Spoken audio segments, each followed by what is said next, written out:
Welcome to the intersection of technology, cybersecurity, and society. Welcome to ITSP Magazine Podcast Radio. You're about to listen to an episode of Tech Done Different podcast with Ted Harrington. Do you follow the pack or challenge the status quo? Join Ted as he explores how to succeed by going against conventional wisdom. You'll hear leaders in technology and security tell stories about how they achieve their success by doing things differently. Knowledge is power. Now, more than ever. CrowdSec, the collaborative and open source cybersecurity solution. Analyze behaviors, respond to attacks, and share signals across the community for free. Let's make the internet safer together. Learn more at crowdsec.net.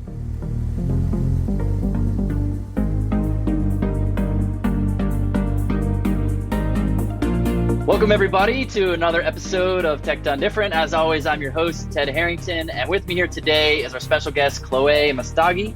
She's the principal and founder of Impactive Consulting, and she was one of our great speakers at IoT Village. Chloé, welcome to the show. Thank you for having me. I'm excited. Me too.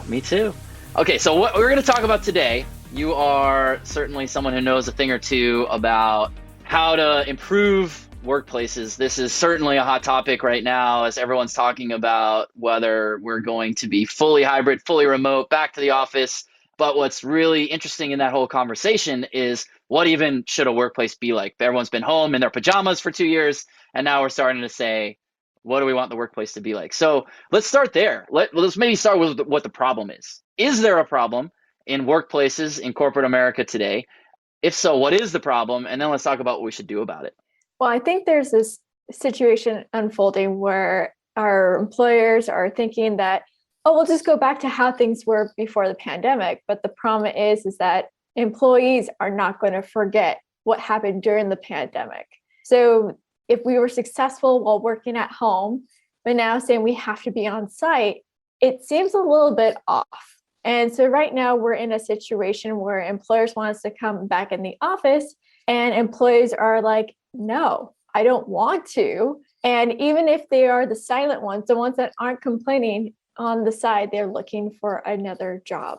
And this is where we are right now, is that we're hearing so much about how employers are so excited to bring employees back in the office, but employees are questioning it, wondering, why do I need to come in the office if we were okay? And then also employers are looking into hybrid models, thinking, well, maybe this will be a good middle ground. However, a hybrid model, depending what it's like, can actually cause even more harm in the end. So it's one of those things where we have to kind of talk with our employees and learn what works for them, because we won't have a company if we don't have employees.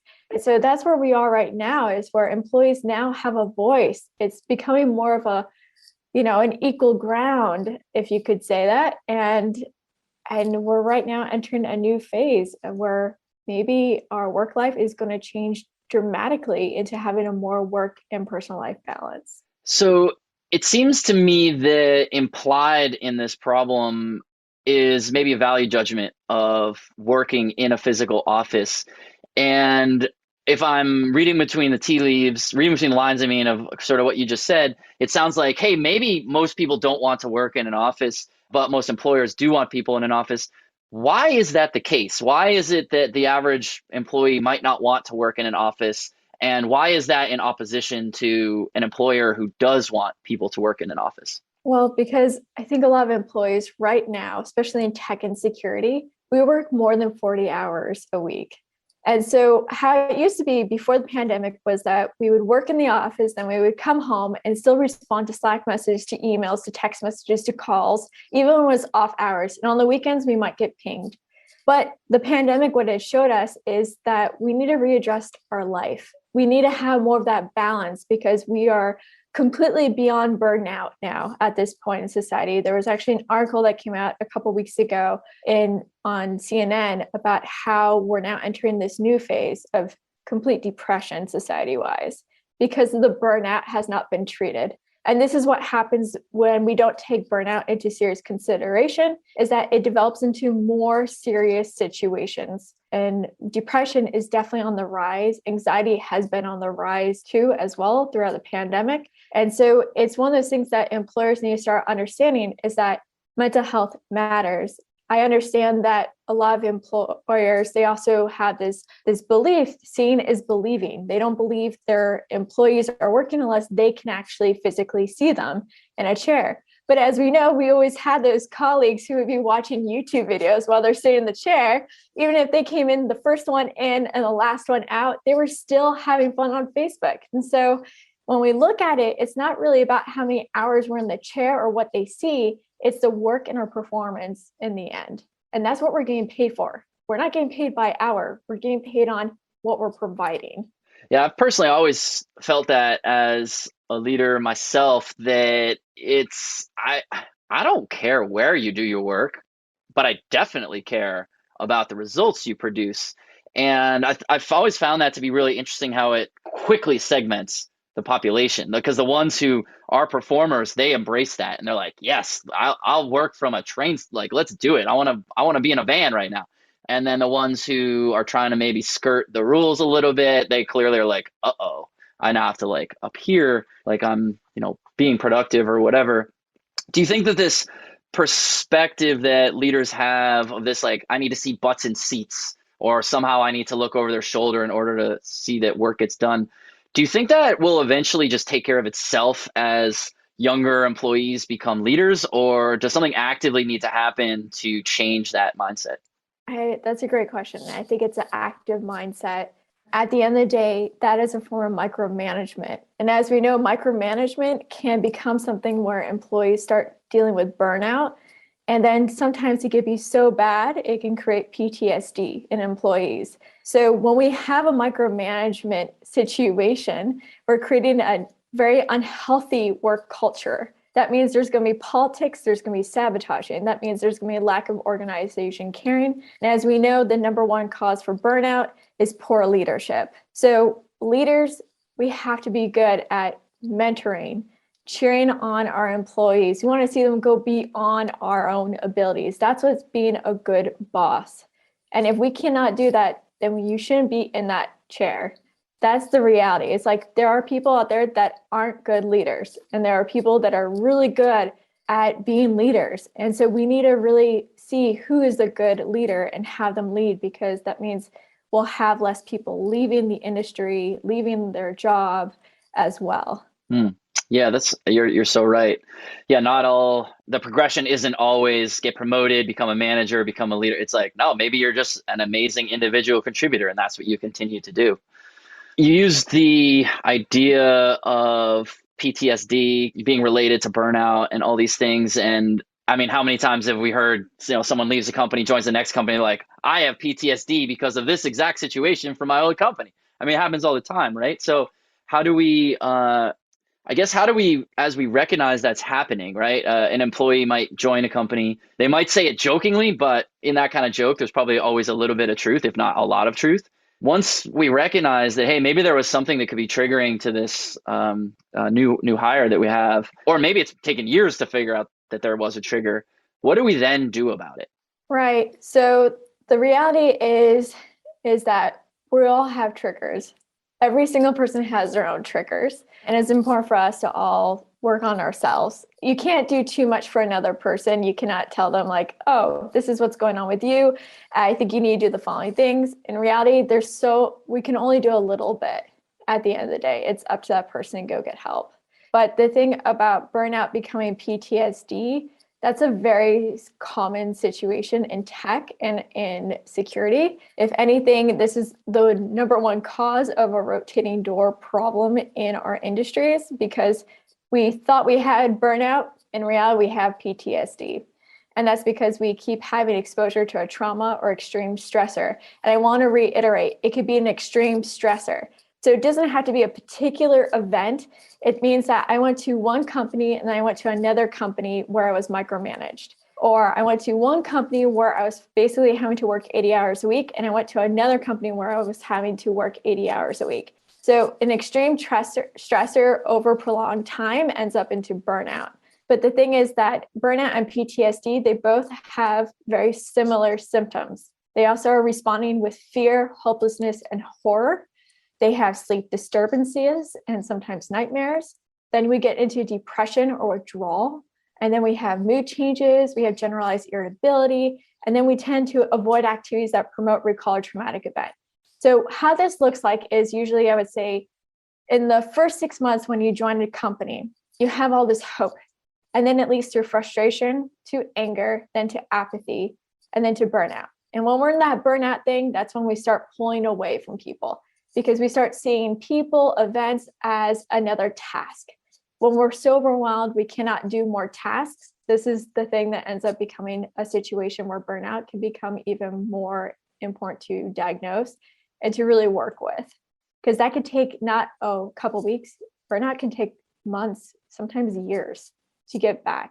You mentioned earlier this idea that not everyone is necessarily suited to be a leader. And certainly one of the issues inherent in all of this is that leaders tend to set the tone for how a company should be. And that's why I believe that you were saying this problem won't solve itself as younger people move into leadership positions. We actually need to actively change behavior. So help me understand what we do about this situation. So people who are in, whether they're in the executive suite or they're in the leadership team or whatever, they typically do work exceptionally long hours, exceptionally hard. Not to say that other people don't, but they're the kind of people who, when they go on vacation, they're responding to emails, et cetera, which means they're also signaling to everyone else, hey, when you go on vacation, you should be responding to emails. So what winds up happening is that vacation is actually not restful or restorative for anybody. So you basically just have added stress because they're dealing with fires all the time. They're not getting the rest and recuperation, and you're not even getting them fully doing everything that needs to be done. So it's kind of like worst case scenario. How does a good culture solve this? How do we make sure that vacation is actually used for being restored?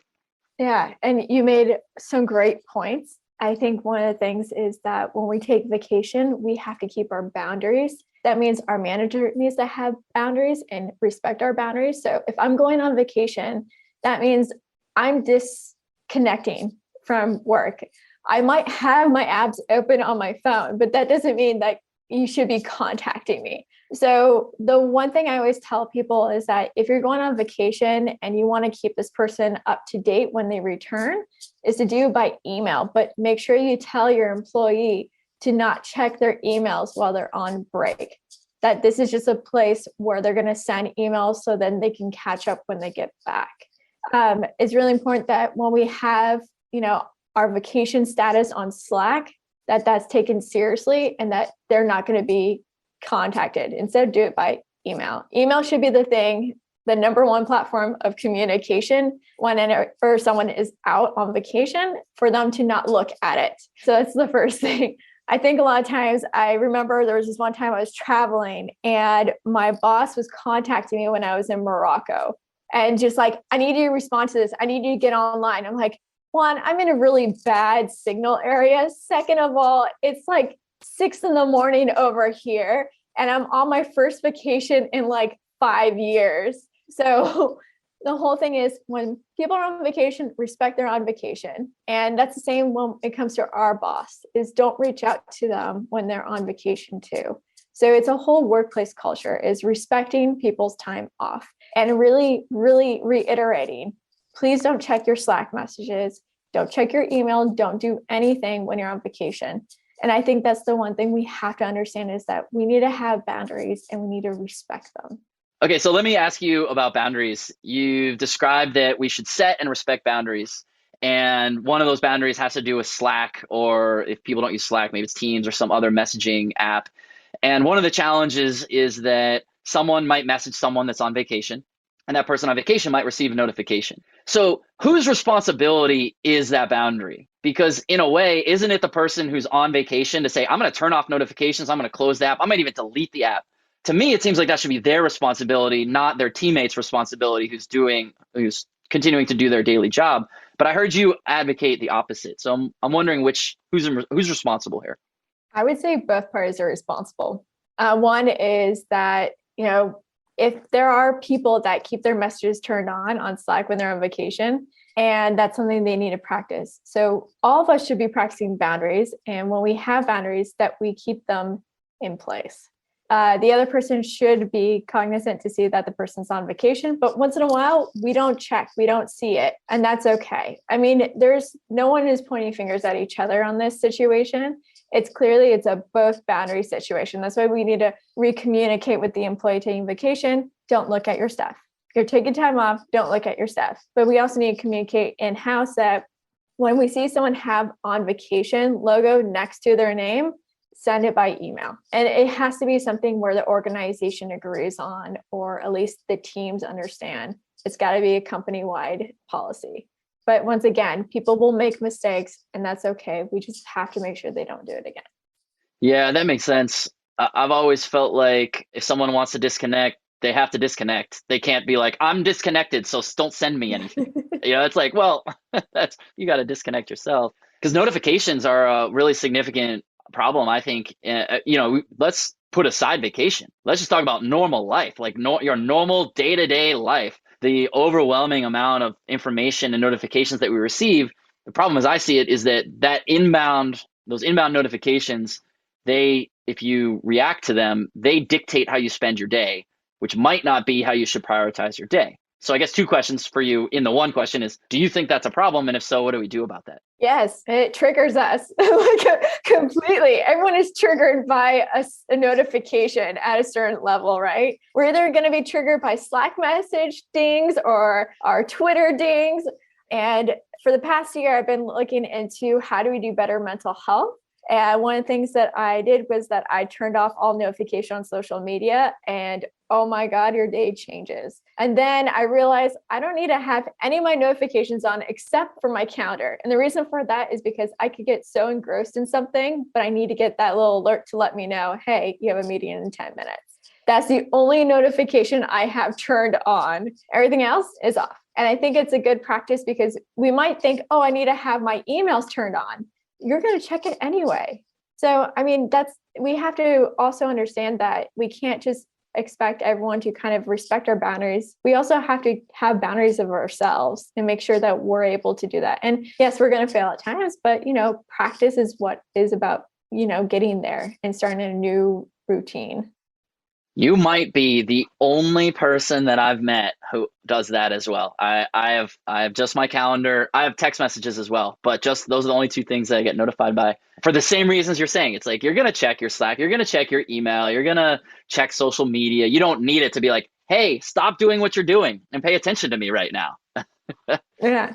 So one of the things that seems to be pretty cool, and you alluded to this earlier in our conversation, but one of the things that seems to be cool about the way that the pandemic and forcing us to work from home and realize, like, hey, jobs can actually get done this way. We can trust our people.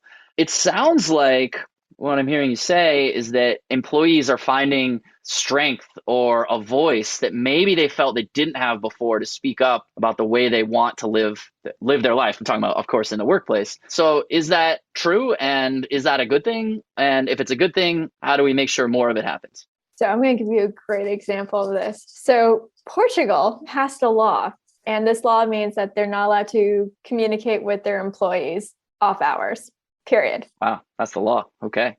They're not allowed to. It is illegal to contact your employees during off hours.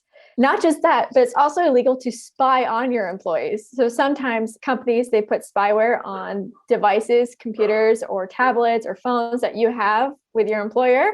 Guess what? They're not allowed to do that either. And France also has done that too, where you're not allowed to communicate with your employees during off hours.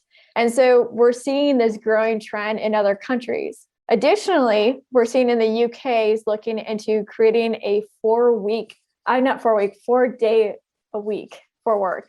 And so this is being tested out throughout Europe at the same time, where companies are now trying to do 4-day weeks. And in the US itself, there is a representative right now trying to get something passed to make our work week 4 days a week. The thing is about the pandemic, it really showed us that our life should not be about our work. Who we are is so attached to our work. When someone comes up to you, it's like, who are you? you usually respond with, my name is this, and I am this title at this company. And the thing is that we have to understand we have a life outside of work, and we need to find that balance all together. And this is going to take time for society. It's going to take time for all of us. But at the end of the day is we have to detach ourselves from our employer, because our employer is not our identity. Our identity is who we are outside of work. And so this is a thing that we have to keep in mind. And I think the pandemic is really showcasing we need to start putting ourselves first and start asking for things we want. Otherwise, we're gonna pay for it. And we've already have realized how much we paid for it already. It seems to me that the employers who are going to win moving forward are the ones who can communicate to the workforce that they might be trying to recruit, that they are that kind of workplace where it's, work-life integration. We're going to respect boundaries. We're going to build community, whatever. How do you think that a company can, once assuming they are those things and they're not like trying to be inauthentic, assuming they are those things, how do you communicate that to a prospective employee who's obviously considering a few different companies, varying pay rates, varying titles, varying job responsibilities, and you want them to know, hey, here you're going to get those things? How do we communicate that? I would say first, don't ever ask the question, what is your desired salary, without telling you what that scale is. That is the first thing I would say. That's one. The second is to ask them, what is their preference, on-site, remote, or hybrid? And let them know pay would not be any different depending on which one that they want. That's another one. I think you have in Google employees right now that are really upset that they have to, if they don't come back into the office, they're going to lose 10K to even more of their salary. Like I know someone who's losing 50K of their salary because they decide they want to work remotely, even though they're staying within the Bay Area radius, but because they don't want to come back in the office. So the thing is, we have to understand is that we need to set an example. So when we're talking to, potential employees, ask them what makes a good workplace for you, and then address that how the company is working on those issues, or what is the company culture like. The other thing is we have to stop making it like, oh, we are a family here.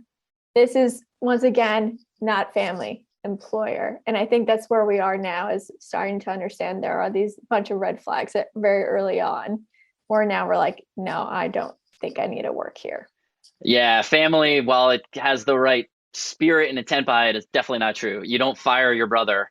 You don't replace them when they leave the family. It's like, yeah, it's definitely not a family.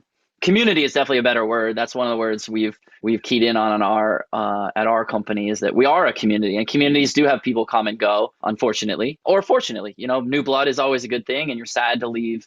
You're sad to see quality people leave, but I think community is the right vibe.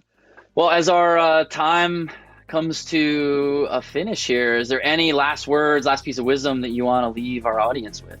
Yeah, be kind to yourself, take care of yourself. At the end of the day, you cannot help another person unless you work on yourself first. I love it. Chloé, you've been awesome. Thank you for sharing all the time and insights and wisdom today. I think I personally learned a lot, and I think everyone else will too. So thank you for your time. Thank you, Ted. For everyone who wants to know what she's up to, or to request to appear yourself on the podcast, go to tedharrington.com/podcast, and we'll catch you next time. CrowdSec, the collaborative and open source cybersecurity solution.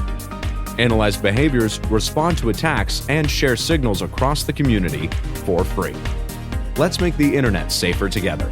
Learn more at crowdsec.net. We hope you enjoyed this episode of Tech Done Different podcast with Ted Harrington. If you learned something new and this conversation made you think, then share itspmagazine.com with your friends, family, and colleagues. If you represent a company and wish to associate your brand with our conversations, sponsor one or more of our podcast channels. We hope you will come back for more stories and follow us on our journey. You can always find us at the intersection of technology, cybersecurity, and society.